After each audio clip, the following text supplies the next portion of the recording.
Election commission ने PTI के level playing field न मिलने के इल्जाम मुस्तरद कर दिए। इलेक्शन कमीशन ने जवाब सुप्रीम कोर्ट में जमा करा दिया और मौक़िफ़ इख्तियार किया। चारों सूबों के आईजीज को हिदायत जारी की गई हैं। तहरीक इंसाफ की दरखास्त को जुर्माने के साथ मुस्तरद करने की इस्तदा की गई है। इलेक्शन कमीशन ने पीटीआई के लेवल प्लेइंग फील्ड न मिलने के इल्जाम मुस्तरद कर दिए।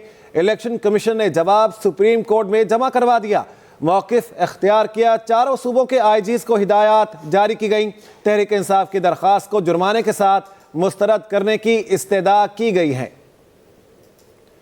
पीटीआई को लाहौर से बड़ा झटका। सनम जावेद के NA 119 और NA 120 से कागजात नामजदगी मुस्तरद कर दिए गए। लाहौर हाईकोर्ट के इलेक्शन ट्राइब्यूनल ने सनम जावेद की अपीलें खारिज कर दी। NA 129 से हमाद असर के कागजात नामजदगी भी मुस्तरद। जस्टिस तारिक नदीम ने केस का फैसला सुनाया। अदालत ने रिटर्निंग अफसर का फैसला बहाल रखा। पीटीआई को लाहौर से बड़ा झटका। सनम जावेद की NA 119 और NA 120 से कागजात नामजदगी मुस्तरद। लाहौर हाईकोर्ट के इलेक्शन ट्राइब्यूनल ने सनम जावेद की अपीलें खारिज कर दी। NA 129 से हमाद असर के कागजात नामजदगी भी मुस्तरद। जस्टिस तारिक नदीम ने केस का फैसला सुनाया और अदालत ने रिटर्निंग अफसर का फैसला बहाल रखा। रहनुमा पीटीआई मियां असलम इकबाल के PP 171 से कागजात नामजदगी मंजूर। लाहौर हाईकोर्ट में इलेक्शन ट्राइब्यूनल ने रिटर्निंग अफसर का फैसला कलअदम करार दे दिया। जस्टिस तारिक नदीम ने मियां असलम इकबाल की अपील पर समाअत की। दरखास्त में एतराज़ लगाया गया था। मियां असलम इकबाल के तजवीज़ और तायद कुनिंदा रिटर्निंग ऑफिसर के सामने पेश नहीं हुए थे। तजवीज़ और तायद कुनिंदा आज अपीलेट ट्राइब्यूनल के सामने पेश हो गए। आपको अपडेट करेंगे इस अहम खबर के बारे में। रहनुमा पीटीआई मियां असलम इकबाल के PP 171 से कागजात नामजदगी मंजूर कर लिए गए। लाहौर हाईकोर्ट के इलेक्शन ट्राइब्यूनल ने रिटर्निंग ऑफिसर का फैसला कलअदम करार दे दिया। जस्टिस तारिक नदीम ने मियां असलम इकबाल की अपील पर समाअत की। दरखास्त में एतराज़ लगाया गया था। मियां असलम इकबाल के तजवीज़ और तायद कुनिंदा रिटर्निंग ऑफिसर के सामने पेश नहीं हुए थे। तजवीज़ और तायद कुनिंदा आज अपीलेट ट्राइब्यूनल के सामने पेश हो गए। रहनुमा पीटीआई मियां असलम इकबाल के PP 171 से कागजात नामजदगी मंजूर कर लिए गए। लाहौर हाईकोर्ट के इलेक्शन ट्राइब्यूनल ने रिटर्निंग ऑफिसर का फैसला कलअदम करार दे दिया। जस्टिस तारिक नदीम ने मियां असलम इकबाल की अपील पर समाअत की। दरखास्त में एतराज़ लगाया गया था। मियां असलम इकबाल के तजवीज़ और तायद कुनिंदा रिटर्निंग ऑफिसर के सामने पेश नहीं हुए थे। तजवीज़ और तायद कुनिंदा आज अपीलेट ट्राइब्यूनल के सामने पेश हो गए। अहम खबर है, आपको अपडेट करेंगे इस बारे में। पाकिस्तान तहरीक इंसाफ के रहनुमा मियां असलम इकबाल के PP 171 से कागजात नामजदगी मंजूर कर लिए गए। लाहौर हाईकोर्ट के इलेक्शन ट्राइब्यूनल ने रिटर्निंग ऑफिसर का फैसला कलअदम करार दे दिया है। जस्टिस तारिक नदीम ने मियां असलम इकबाल की अपील पर समाअत की। दरख्वास्त में एतराज़ लगाया गया था और क्या एतराज़ था, बात करेंगे मोहम्मद हारून से। जी मोहम्मद हारून, इस हवाले से तफसीलन अपडेट कीजिएगा। जी बिल्कुल। लाहौर के अपीलेट ट्रिब्यूनल ने साबिक सूबाई वजीर मियां असलम इकबाल के PP 171 से जो कागजात नामजदगी मुस्तरद किए जाने के खिलाफ जो अपील है वो मंजूर कर ली है और अपीलेट ट्रिब्यूनल ने कागजात नामजदगी मुस्तरद करने का रिटर्निंग अफसर का फैसला कलअदम करार दे दिया है। जस्टिस तारिक नदीम ने मियां असलम इकबाल की अपील पर जो है समाअत की थी। मियां असलम इकबाल का तजवीज़ और तायद कुनिंदा रिटर्निंग अफसरान के सामने पेश नहीं हुए थे, ये एतराज़ आयद किया गया था। ताहम अदालत ने इस एतराज़ को खत्म कर दिया और मियां असलम इकबाल के जो है जो कागजात नामजदगी मंजूर कर लिए हैं। आज तजवीज़ कुनिंदा और तायद कुनिंदा यहाँ पर अपीलेट ट्रिब्यूनल के सामने जो है वो पेश भी हुए थे। जी सही मोहम्मद हारून, आपका बहुत शुक्रिया। बानी पीटीआई की NA 89 मियां वाली से कागजात मुस्तरद करने के खिलाफ अपील पर समाअत जारी है। लाहौर हाईकोर्ट रावलपिंडी बेंच में बानी पीटीआई के वकील के दलाइल मुकम्मल। रिटर्निंग ऑफिसर का फैसला कलअदम करार देने की इस्तदा की गई है। तोशाखाना से जो चीजें ली गई, क्या उनकी तफसीलात दी गई? ट्राइब्यूनल में यह पूछा गया। यहाँ पर तोशाखाना केस के मेरिट पर बात नहीं कर रहे। ये कहना था वकील अली जफर का और ट्रिब्यूनल ने कहा वो पैसा तोशाखाना की चीजें बेचकर हासिल किया गया, वो तो बताएं कि वो पैसा कहाँ है। तो अली जफर ने कहा जी वो बताया गया था। बानी पीटीआई की NA 89 मियां वाली से कागजात मुस्तरद करने के खिलाफ अपील पर समाअत जारी है। लाहौर हाईकोर्ट रावलपिंडी बेंच में बानी पीटीआई के वकील के दलाइल मुकम्मल। रिटर्निंग अफसर का फैसला कलअदम करार देने की इस्तदा। ट्रिब्यूनल ने कहा तोशाखाना से जो चीजें ली गई, क्या उनकी तफसीलात दी गई? अली जफर ने कहा हम यहाँ पर तोशाखाना केस के मेरिट पर बात नहीं कर रहे। तो ट्रिब्यूनल ने कहा जो पैसा तोशाखाना की चीजें बेचकर हासिल किया गया वो बताया जाए। क्या वो बताया गया था? अहम खबर आपको देते हैं कुरम एजेंसी से, जहां गाड़ी पर फायरिंग का वाक़या पेश आया है। पुलिस के मुताबिक फायरिंग के नतीजे में 4 अफराद जाँ बहक अफराद में एक खातून भी शामिल है। कुरम एजेंसी में गाड़ी पर फायरिंग। पुलिस के मुताबिक फायरिंग के नतीजे में 4 अफराद जाँ बहक हो गए। जाँ बहक अफराद में एक खातून भी शामिल हैं। गजा की सूरत हाल की बात कर लेते हैं। इसराइल के गजा में निहत्ते फ़लस्तीनियों पर मुजालिम जारी हैं। मजीद 120 फ़लस्तीनी शहीद कर दिए गए। शोहदा की मजमूई तादाद 22,700 से तजावुज़ कर गई। अक़वाम मुत्तहिदा ने गजा को नाकाबिल रिहाइश करार दे दिया। फ़लस्तीनियों की हिमायत में दुनिया भर में मुजाहरों का सिलसिला भी जारी है। बरतानिया में हज़ारों अफराद सड़कों पर निकल आए। इलेक्शन ट्रिब्यूनल पेशावर में आरओज़ के फैसलों के खिलाफ अपीलों पर समाअत। शराफत खान के NA-30 से कागजात नामजदगी मंजूर कर लिए गए, जबकि PK 76 से कागजात मुस्तरद कर दिए गए। NA-34 से पीरजादा बिन अमीन के कागजात दुरुस्त करार दिए गए। ट्रिब्यूनल ने अजमल खान के NA-32 से कागजात दुरुस्त करार दिए। जज ट्रिब्यूनल जस्टिस शकील अहमद ने रिमार्क्स भी दिए। इलेक्शन ट्रिब्यूनल पेशावर में आरओज़ के फैसलों के खिलाफ अपीलों पर समाअत। शराफत खान के NA-30 से कागजात नामजदगी मंजूर, जबकि PK 76 से कागजात मुस्तरद। NA-34 से पीरजादा बिन अमीन के कागजात दुरुस्त करार दिए गए। ट्रिब्यूनल ने अजमल खान के NA-32 से कागजात दुरुस्त करार दिए। जज ट्रिब्यूनल जस्टिस शकील अहमद ने रिमार्क्स भी दिए और कहा इलेक्शन कमीशन को चाहिए था रिटर्निंग अफसरान की सही तौर पर ट्रेनिंग का एहतमाम करते। राब्ता बहाल हुआ यासिर अली से। जी यासिर, इस हवाले से अपडेट कीजिएगा। जी बिल्कुल, इलेक्शन ट्रिब्यूनल में कागजात नामजदगी मुस्तरद होने के खिलाफ आज भी अपीलों की समाअत जारी है। जस्टिस शकील अहमद आज इलेक्शन ट्रिब्यूनल पेशावर में केसेस की समाअत कर रहे हैं और इस हवाले से उनका ये भी कहना था कि जो रिटर्निंग ऑफिसर है उसकी ट्रेनिंग सही नहीं की गई है। अगर ट्रेनिंग सही की जाती तो इस तरह लोगों को बेजा तंग न किया जाता। आज इतवार के रोज भी इलेक्शन ट्रिब्यूनल में केसेस की समाअत जारी है और अब से थोड़ी देर कबल जो साबिक वफाकी वजीर है अली मोहम्मद खान, उसके कागजात नामजदगी भी दुरुस्त करार दिए गए हैं। उसके कागजात नामजदगी सिर्फ इस वजह से मुस्तरद किए गए थे कि उन्होंने जो कागजात है उसके साथ पार्टी का टिकट नहीं लगाया था। इसके अलावा दीगर जो उम्मीदवारान है जिसमें शाह तूरू, अजमल खान समेत दीगर जो उम्मीदवार थे जिनके कागजात नामजदगी मुस्तरद हुए थे, उनके कागजात भी दुरुस्त करार दिए गए हैं। इलेक्शन ट्रिब्यूनल के जज जस्टिस शकील अहमद आज इलेक्शन ट्रिब्यूनल में केसों की समाअत कर रहे हैं। तकरीबन 30 के करीब जो दरख्वास्त गुजार हैं उनकी केसों पर आज समाअत होगी। जी सही यासिर अली, आपका बहुत शुक्रिया, आपने हमें अपडेट किया। मुल्क भर में शदीद सर्दी की लहर है। पंजाब, खैबर पख्तूनख्वा और सिंध के मैदानी इलाकों में धुंध का राज है। मोटरवेज के कई सेक्शन ट्रैफिक के लिए ताहाल बंद हैं। मोटरवे M1 इस्लामाबाद से बुरहान तक हर किस्म की ट्रैफिक के लिए खोल दी गई। मोटरवे M2 इस्लामाबाद से बलकसर तक हर किस्म की ट्रैफिक के लिए खोल दी गई है।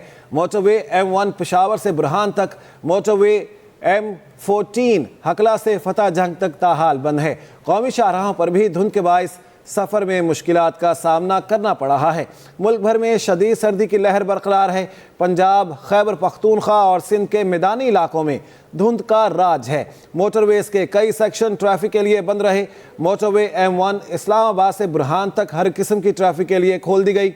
मोटरवे M2 इस्लामाबाद से बलकसर तक हर किस्म की ट्रैफिक के लिए खोल दी गई है, जबकि मोटरवे M1 पेशावर से बुरहान तक, जबकि मोटरवे M14 हकला से फतेह जंग तक ताहाल बंद है। कौमी शाहराहों पर भी धुंध के बायस सफर में मुश्किलात का सामना करना पड़ रहा है। मुल्क भर में शदीद सर्दी की लहर है। पंजाब, खैबर पख्तूनख्वा और सिंध के मैदानी इलाकों में धुंध का राज बरकरार है। और मुल्तान समेत जनूबी पंजाब में फलों और सब्जियों की कीमतों में मुसलसल इजाफा जारी है। इस हवाले से मज़ीद तफसीलात जान लेते हैं हामिद चौधरी से। जी हामिद, बताइएगा सूरत हाल क्या है?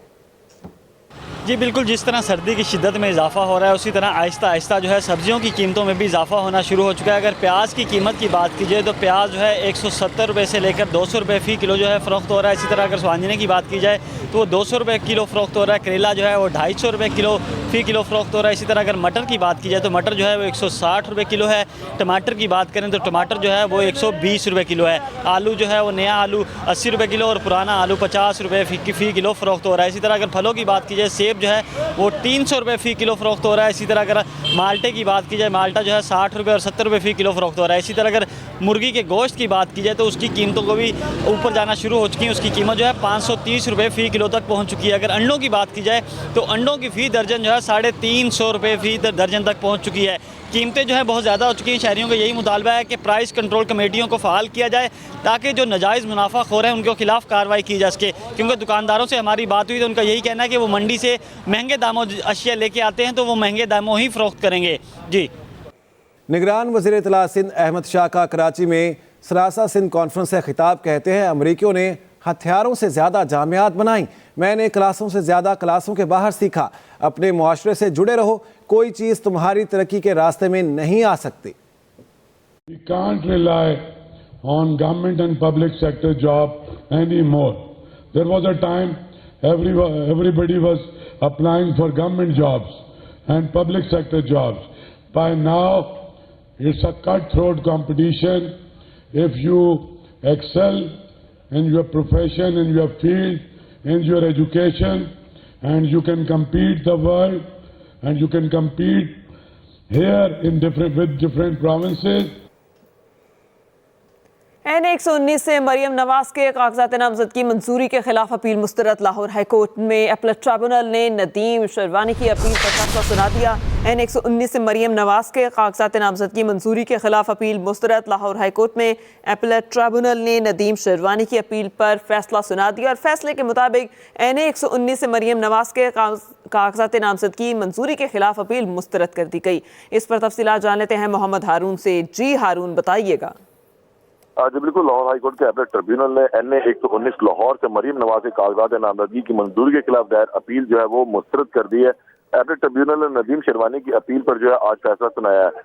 PTI के N119 से उम्मीदवार नदीम शेरवानी ने पाकिस्तान मुस्लिम लीग नून की रहनुमा मरियम नवाज की कागजात नामजदगी की मंजूरी के खिलाफ जो है लाहौर के अपने ट्रिब्यूनल से रुजू किया था और एतराज़ात आयद किए थे कि मरियम नवाज ने जो है गलत बयानी की है। मुख्तलिफ टॉक शोज में वो मुख्तलिफ बयान देती रही है। इसके अलावा अपने असासे भी जो है वो जमा नहीं करवाए, जिस पर आज ये समाअत हुई थी और अदालत ने जो है RO के फैसले को बरकरार रखते हुए मरियम नवाज के कागजात नामजदगी की मंजूरी का जो फैसला है वो बरकरार रखा है और नदीम खान शेरवानी की अपील को जो है मुस्तरद कर दिया है। जी, अपील को मुस्तरद कर दिया गया। मोहम्मद हारून, आपका शुक्रिया।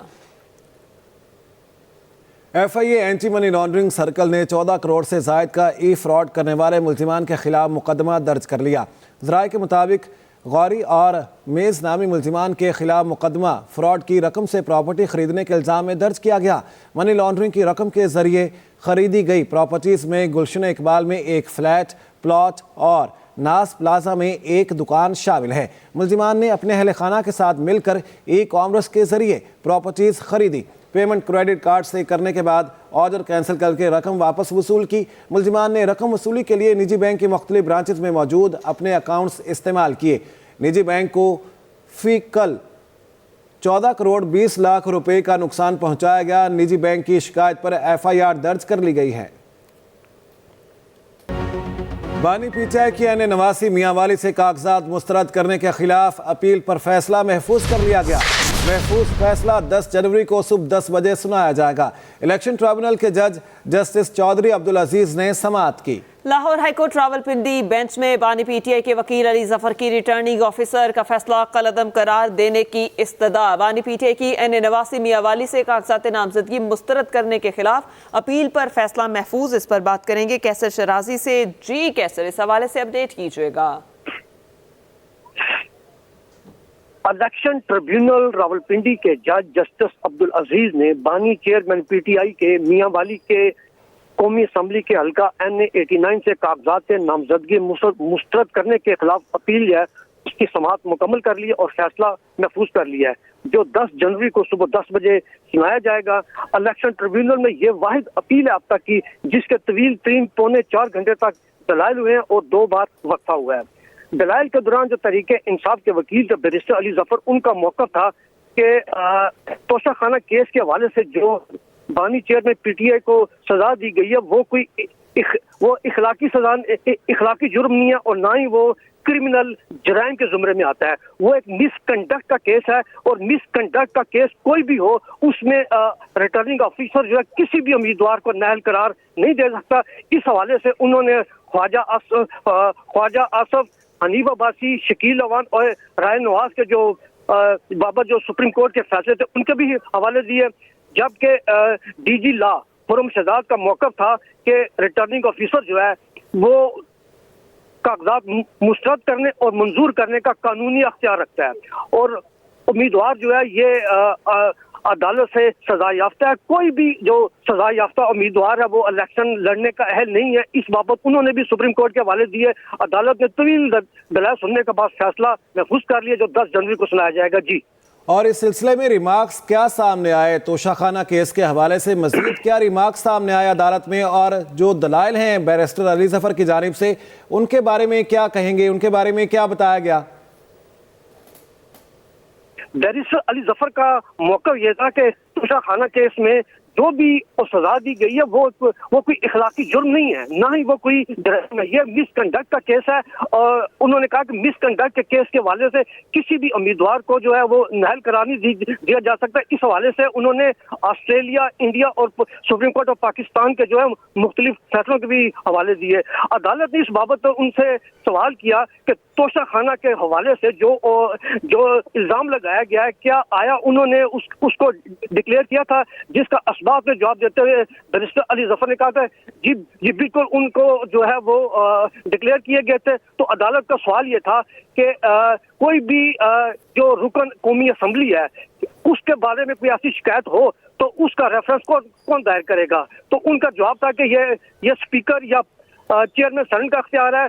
जबकि उनका अदालत ने ये कहा कि अगर एक बंदा जो है वो MNA ही नहीं है, वो MPI नहीं है, तो उसका रेफरेंस कौन दायर करेगा। उसके ऊपर बैरिस्टर अली जफर का मौक़िफ़ था कि अगर कोई बंदा रुकन कौमी असम्बली नहीं है या रुकन पार्लियामेंट नहीं है तो उसका रेफरेंस जो है वो स्पीकर या चेयरमैन सेनेट नहीं भेज सकते। उसका जो है वो प्राइवेट ट्रायल, कोई प्राइवेट शरी जो वो प्राइवेट अदालत है। कैसर शिराजी, बहुत शुक्रिया इस बारे में अपडेट करने के लिए।